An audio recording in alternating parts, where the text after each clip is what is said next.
এই কালার গোবিন্দভোগ আমের কালারটা এই, একটু খেয়েও দেখাই স্বাদটা কেমন হয়। আসসালামু আলাইকুম ওয়া রাহমাতুল্লাহি ওয়া বারাকাতুহু। আমরা বর্তমান অবস্থান করছি সাতক্ষীরার একটা গোবিন্দভোগ বাগানে। মাশাআল্লাহ আম পাকা শুরু করে দিয়েছে। কিন্তু তারপর আমরা ২-৩ দিন পর অর্থাৎ ৮-৯ তারিখ থেকে আম ডেলিভারি শুরু করব। আজকে ৫ তারিখ, আজকে সরকারি ডেট।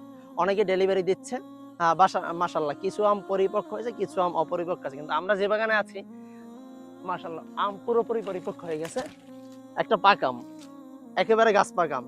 দেখেন কালারটা দেখেন, পুরোপুরি গাছ পাকা আম। গোবিন্দভোগ আমের ভিতরটা কেমন হয় আপনাদের আমি কেটে দেখাচ্ছি। দেখেন এই কালার গোবিন্দভোগ আমের কালারটা এই, একটু খেয়েও দেখাই স্বাদটা কেমন হয়। গাছ পাকা আম খাওয়ার যে একটা টেস্ট, একটা মজা, এটা না আসলে বুঝবেন না। যারা আসতেছেন আমাদের বাগানগুলো,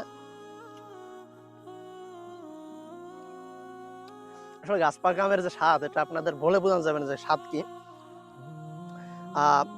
হিমসাগর আমের থেকে একটু কম মিষ্টি, কিন্তু সিজনালি মৌসুমী ফল, প্রথম ফল হিসেবে বেস্ট একটা আম, বেস্ট আম।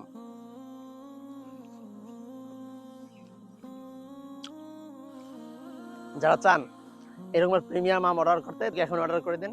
ইনশাল্লাহ আমরা নিশ্চয়তা দিচ্ছি আপনার পরিবারের জন্য আমরা বেস্ট আমটাই পাঠাবো। এবং আমরা এতে কোনো প্রিজারভেটিভ, কেমিক্যাল বা যে কোনো ধরনের স্প্রে আমরা ব্যবহার করব না। সম্পূর্ণ বাগান থেকে ক্যারেটে করে আপনার বাসা পর্যন্ত আমগুলো পৌঁছে দেবো। আমরা ৮-৯ তারিখ থেকে আপনাদের ডেলিভারি দেওয়া শুরু করবো, আপনারা পেয়ে যাবেন একবার বাসায় বসে। আসসালামু আলাইকুম।